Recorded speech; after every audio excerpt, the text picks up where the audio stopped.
Namaskar and welcome to In Focus. When Indian Prime Ministers retire, they never write books about politics. PV Narasimha Rao has just broken that mold. Last week, his book, The Insider, was released by Atal Bihari Vajpayee, and as it says on the cover, it tells the explosive truth about Indian politics. Inside, it says it emerges from the hidden heart of Indian politics and tells a story that's compelling and often shocking. Today, in an exclusive interview to In Focus, Mr. Narasimha Rao discusses The Insider and the world of politics it describes. Mr. Rao, tell me something. If you are going to tell the explosive truth, why have you chosen to do it in a novel rather than in an autobiography or even in a study of politics? Well, I think the kind of material which I was dealing with, it required the advantages of all the three methods. Partly autobiography, because without the authenticity of some incidents about which I could speak, the base would not have been strong enough. But if I make it a complete autobiography, I miss many things where I cannot say that I know this as a fact, I have seen this as a fact, I have passed through this. So it has to be something more than an autobiography, the biography of the country rather than an individual. How close an approximation to real politics is this world? Well, I can tell you that obviously the events described in the book are all real events. Wars with Pakistan, splits in the ruling party, and Jawaharlal Nehru, Lal Bahadur Shastri, Indira Gandhi, Rajiv Gandhi, all these are original characters. There is no fictionalization about them. Anand, Gopi, Kishan, Ram Gopal, those are fictionalized. These are fictionalized. These have certain reality, not necessarily in one person. I have made them synthetic in the sense that I have taken one trait from someone in some state I happen to know. I found that that trait could fit into some other person. So this is how. But the situation they find themselves in, those are real type of situations. That's right. So although the characters are fictional, the situations the circumstances are real. The circumstances are realistic. I wouldn't say that the circumstances is 100% real, realistic, but it is based on a reality, and you cannot say that such a thing could not happen or doesn't happen. That's it good does enough. happen. That's perfectly good enough for me. Let me put it like this, Mr. Rao. I've read the book.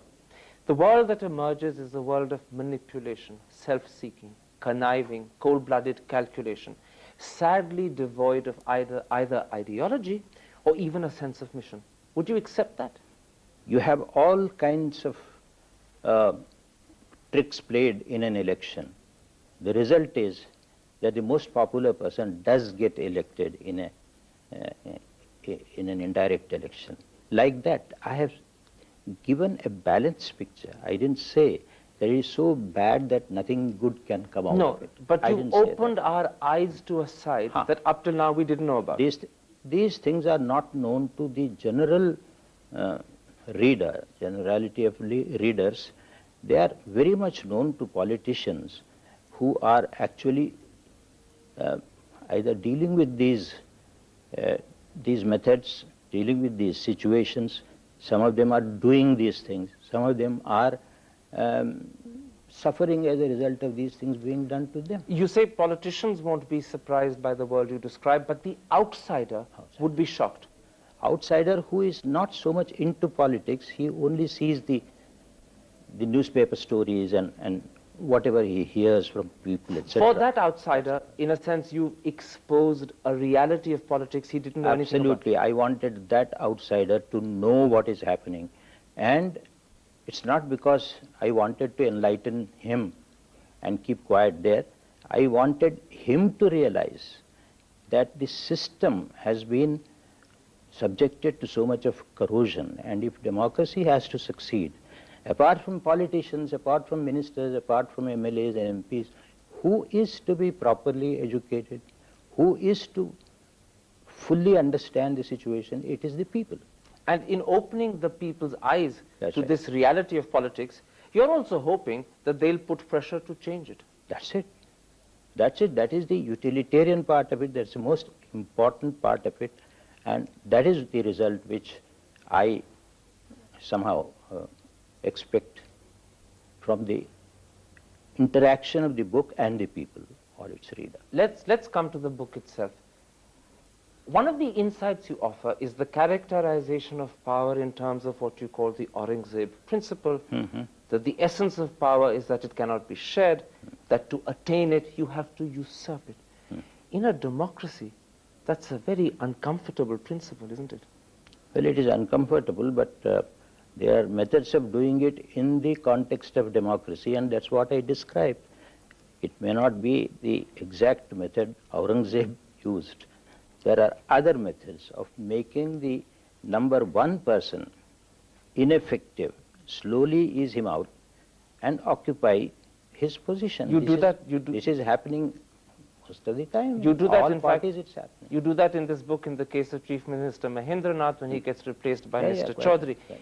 But again, the process you describe is one of skullduggery, mysterious goings-on in Delhi, intrigues involving newspapers and backstairs people. It's unsavory, isn't it? Well, it's unsavory, but as I said, there are so many things which are not known to people. To them, it's a surprise and unsavory. To those who are actually part of it, or at least are observing it day in and day out in the system, it is unsavory to many of them. But if one is doing it deliberately for one's own benefit, what is unsavory to him? Let me, from the point of view of an outsider, put this question to you. You're not exaggerating here. This is really how things happen. I would say that there is a minimum amount of exaggeration. I mean, no writer can say that he is actually photographing an incident or event. But the essence is exactly as it was. I didn't have any motive of giving you what they call atiranjit, that is exaggerated picture, because I am there in the field. I am working for this last 60 years. What motive would I have in distorting what I am doing? I accept that. Let me come to the sort of characters that you find in the book, many of whom are honestly repulsive people. There are the three contractors, there's Ram Gopal, there's Gopi Kishan, there's Shekhar. Sure. Are these people you created to provide color and relief, or are they really representative of the sort of people one meets? No, I would be very callous if I had produced them only for color and effect. They are there. They are very much there. So they're really typical of the sort of person as a politician you have to deal with. That's right. Does one meet them occasionally or does one meet them very Well, frequently? I can't tell you a kind of census report on that, but the point is such elements are there. I am afraid if their influence, their clout, their number is tending to go up. And that is what really makes me feel afraid of the future. And that's perhaps what pushed me to write this for whatever it is worth. You want the Gopi Krishans and Shekhars weeded out? Weeded out, controlled as far as possible. I mean, you may not say at any time there is no Shekhar and no Gopi Kishan at all. I mean, they were there before democracy. They were there in all times, all climes. But the point is, does this society and the state have a control over them? At the moment it doesn't. Or is somebody sitting in Mumbai saying that such and such a secretary or such and such a minister is in my pocket? And in raising this point, once again you're attracting attention to something you hope public pressure and opinion Absolutely. will remove. Yes, it has to remove, because there is no other thing. You don't remove such elements by putting them before a gun. One of the characters who's perhaps the most repellent is Shekhar. He's a cabinet minister in the state of Afrozabad, yet he spends his entire time conniving, manipulating, without any policy, without any principle, to bring rivals down. Are cabinet colleagues really like that? Well, I have given him a motivation. I have given him a very serious motivation of illegitimacy being thrown in his face in spite of his brilliance, in spite of his success. He is not really treated as equal to others. This is something from Mahabharata days. But what I really meant was that audiences will read this and say, are people in cabinets really like this? Or is Mr. Narasimha Rao exaggerating? No, I am not exaggerating. I am not exaggerating. I can tell you, I have no reason to exaggerate and show my own colleagues wherever as such people. No, I have no such motivation at all. I have seen this is reality. This is a part of reality. Don't say this is reality. It's not the whole of reality. Okay, as you say, it's a part of reality. Then let me put this to you, Mr. Rao. To the outsider, it's a very depressing and disillusioning part of reality. Well, that is the shock that he has to get some time or the other. It won't disillusion him after he has gone deeper into this book and maybe reads another 10, 15 books of this nature. You write without any overt judgment. In fact, you write with greater detachment. But you are the author of this world of politics. Do you like the world you're writing about? Or do you wish, whilst you accept it as reality, it was quite different? You see, there is a part of your question is like asking, there is a mother who has a very ugly child. What does she do? What is the attitude of the mother to the child? That would be the attitude, my attitude to the book. But having said that, I would say this book has got a purpose. The purpose is to tell people that a systemic crisis is staring them in the face. They have not yet realized it. We are all not realizing it, but it is there. You are actually going on with the outward trappings of democracy. But the reality of the feudal era is still persisting, not always openly, but subterraneously it is persisting, and you are not able to go to the cause of it, to the root of it. Why? Because the programs that you have undertaken, you have not given the attention which they deserved. You fell into all kinds of other things connected with the chair, connected with power, today's power, tomorrow's power, who is to occupy the chair. These things have become much larger in their importance to the exclusion of the programs of transformation which the party, Mahatma Gandhi, everybody had enjoined you to concentrate. You're saying, if I may put it slightly differently, that instead of being service, politics has become self-service. An end in itself. An end in itself. And that's why you find it depressing. All the kursi jhagdas, see, how do you place your chair is being looked into. But what do you do after placing your chair and sitting in it?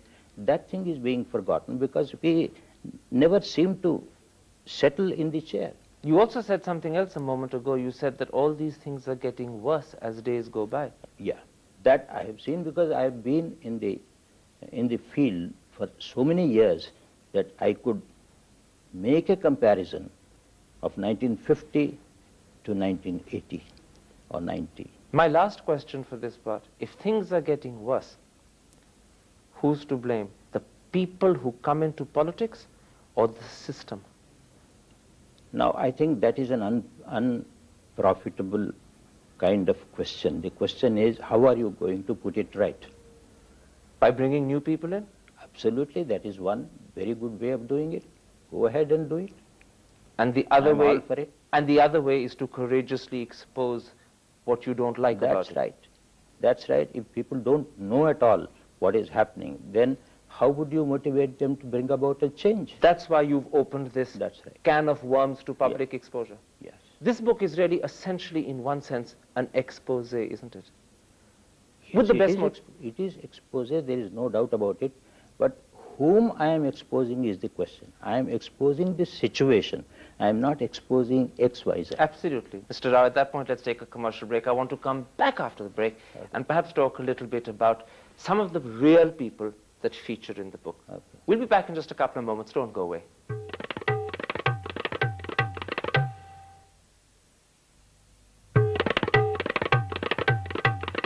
Welcome back. We're talking to PV Narasimha Rao about his book, The Insider.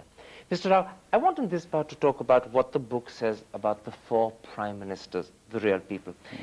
You say that Indira Gandhi's thirst for absolute power was insatiable. At another point, you say she wanted all chief ministers to I don't say that. Anand, the hero, thinks it. Absolutely. I have characters who say that.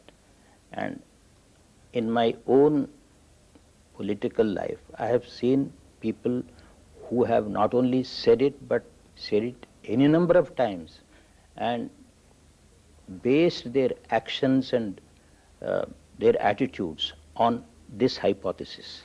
That her thirst for power was insatiable. Right. Anand also... Anand says, if it is so, he doesn't say it is so. No, if it is so, why is it so? And Anand also says, and I quote again, she wanted all chief ministers to be junior and therefore totally subservient to herself. These are thoughts that go through Anand's mind. They are dilemmas that he's troubled by. He's hearing these things being said, you see.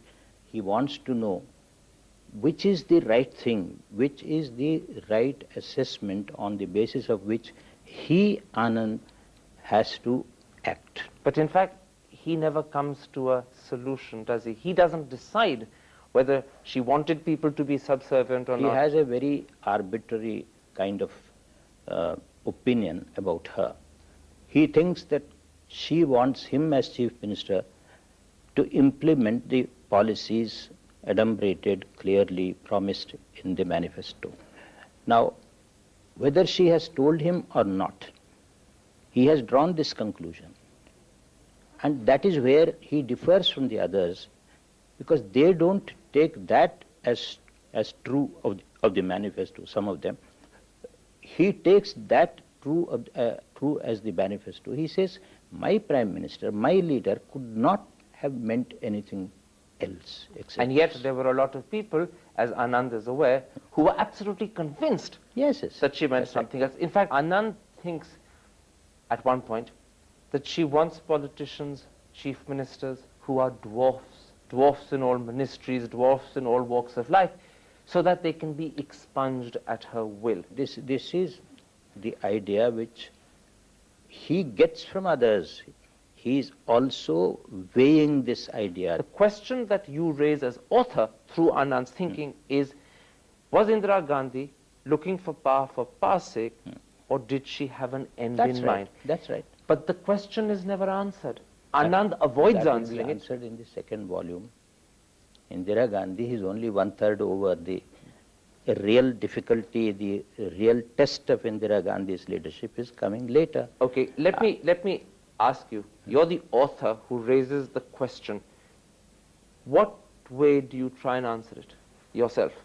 I don't know. Don't know or won't tell? Well, whatever it is, I have to leave it to Anand to work it out. Let me put it like this. Anand respects and admires Nehru. He's clearly more circumspect, cautious, even guarded about Indira Gandhi. That's right, isn't it? Well, you see, in the case of Nehru, he didn't have to know him, he didn't have to work with him. He knew him through his books and speeches and the personality that really impressed him.